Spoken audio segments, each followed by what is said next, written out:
What's up guys, Matt back again, and this is the Ichiban Kuji Dragon Ball EX Fear of Frieza, and in today's video we'll be reviewing the entire set. Before we dive into the video, please remember to subscribe and hit the bell, like the video, comment your thoughts down below for us to discuss, follow me on my socials, and consider becoming a YouTube member to enter into our monthly giveaways and Discord server so our community can help you on your Dragon Ball figure collecting journey.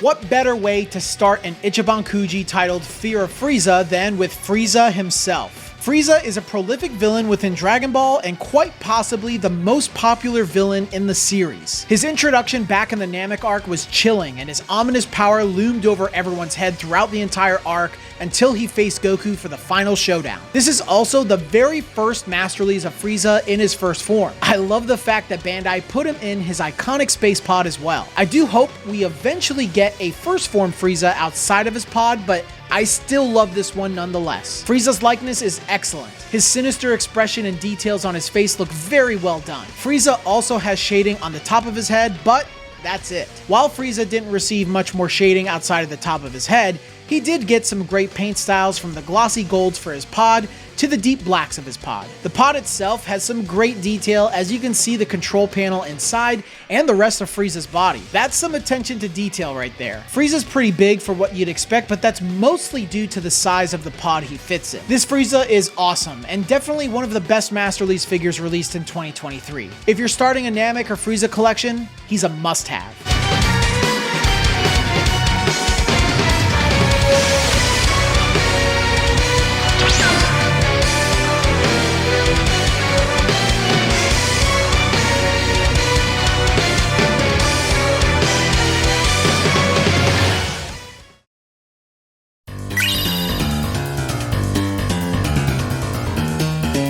Zarbon is a character that many may have forgotten about. He was Frieza's right-hand man and even defeated Vegeta during their fight in the Namek arc. Not only that, but he's clearly a fabulous man with eloquent style. Zarbon getting his first ever master release is definitely a treat. His likeness is top-notch and really captures the smug attitude he had in the anime. His scouter is translucent like many figures that include one, so that's much appreciated. Zarbon's hair is also intricately sculpted with every individual strand being crafted in. He is one of the only figures in this set with shading, which is certainly saying something. It's on his skin and, well, that's about it. I wish there was more, but for a character like Zarbon, it's not 100% necessary to go crazy, I guess. I do think Zarbon's cape and body sculpt were detailed very well, which helps him stand out a bit more. He scales really well within the set and with other master release figures too. I think it's also safe to say that Zarbon might be the best in the set, at least from my perspective. He has the most shading applied and looks fantastic all over his sculpt and likeness. I'd highly recommend any collector to pick him up.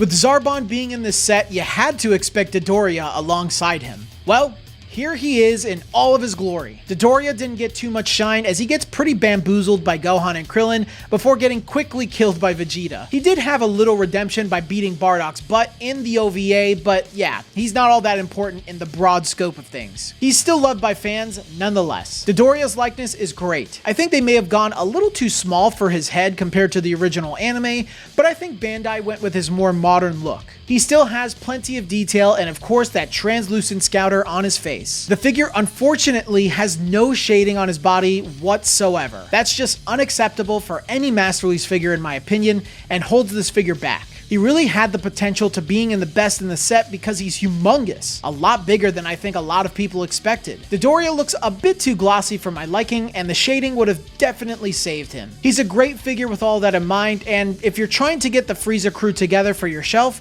he's a worthy pickup.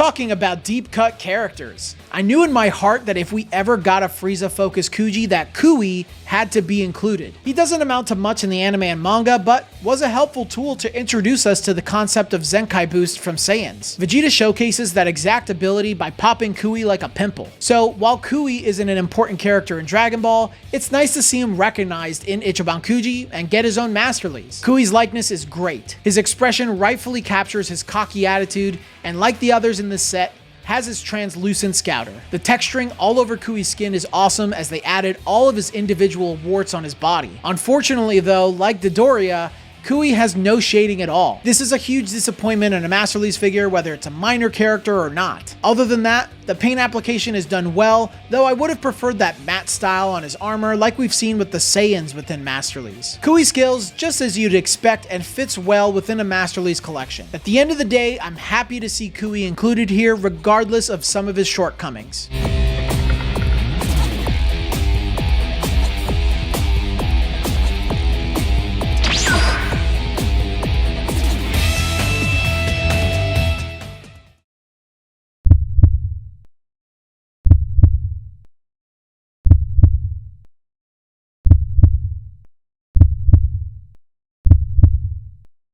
Frieza!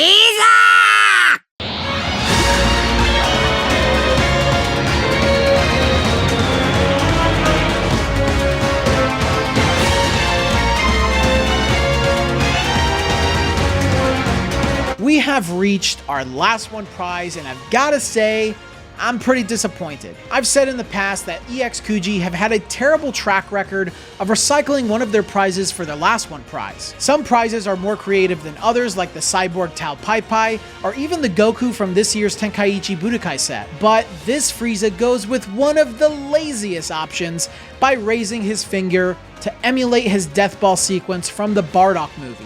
That's it. No new colors, no extra shading, nothing. Just his finger. I mean, sure, his expression does slightly change as well, with his eyes and head tilted slightly lower than Prize A, but my figure, along with many others, have a nasty QC issue of making his eyes too large and unaligned on the figure. This ultimately brings the likeness down for me, and usually I ignore QC issues, but I've heard this is a very common occurrence. Everything else is virtually the same on this Frieza figure. He's a boring last one prize, and honestly, not even as good as Prize A. If I were you, I'd save your money and just get the regular version unless you're a completionist like me.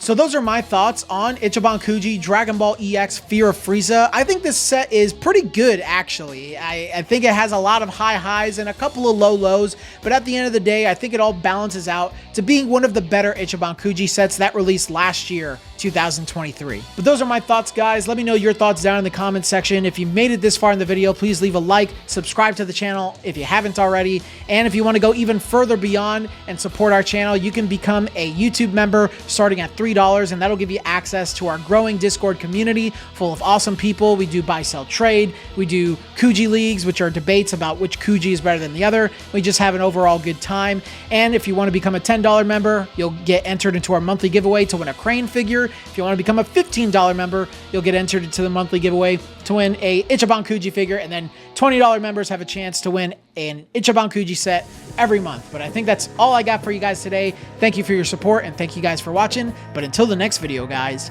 I will see you all later.